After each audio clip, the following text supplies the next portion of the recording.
fuerza vamos a luchar por nuestros derechos siempre sin dudar. En el programa de formación sindical, todos unidos creando un ideal. Con cada palabra, con cada pensar, estamos más cerca de nuestro lugar. Cada vez que recibimos una invitación para una capacitación, nos fijamos en el título y en el posible contenido del mismo. El siguiente módulo es el conflicto y el cambio.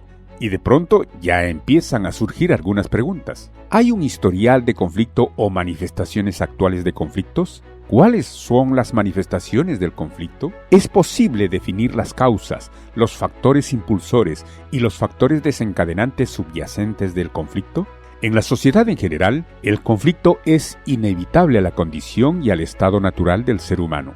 Sin embargo, la realidad ha demostrado que la convivencia es cada vez más compleja.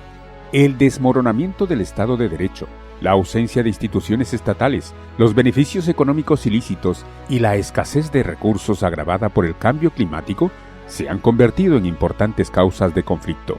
Los avances tecnológicos están cambiando la forma en que se desarrollan los conflictos, por su uso en el plano militar que facilita los ataques, disminuyendo o incluso eliminando la necesidad de la acción física humana, o por su intervención a nivel social en el conocimiento pleno de las actividades privadas de una población, su control y manipulación.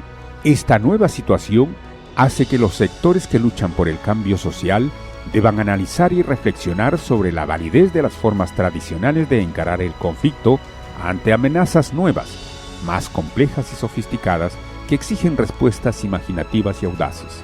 El conflicto es una interacción básica entre actores, fines y medios, y las acciones a desarrollar por las partes en conflicto pueden avanzar a partir de estrategias basadas en el consenso o la fuerza.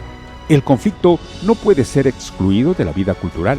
Es posible alterar sus medios, su objeto, hasta su orientación fundamental y sus protagonistas, pero no eliminarlo. Tradicionalmente el conflicto se ha considerado como el motor de cambio social. El conflicto produce no solo vínculos sociales dentro de un sistema social, sino además que todo el sistema social se modifica y cambia. Pero en estos tiempos se están produciendo cambios en la sociedad de tal magnitud que nos obligan a reflexionar sobre estos conceptos. Vivimos en una sociedad fragmentada donde no es posible aplicar el concepto tradicional de lucha de clases y de la polarización, la concientización, la organización de los explotados a partir del conflicto. Es importante considerar las características del conflicto estratégico que deliberadamente su objetivo es afectar una estructura organizativa y, si es posible, eliminarla. Esta situación está dándose con algunos gobiernos de la región, por lo cual es muy importante tener un conocimiento sobre la situación en la cual surge el conflicto. Avanzar en una lucha sin tener en cuenta el poder con el que se confronta puede llevar a situaciones mucho peores a las iniciales. Entonces, complementamos preguntas. ¿Cuáles fueron los eventos significativos del conflicto? ¿Qué métodos se utilizaron para responder al conflicto?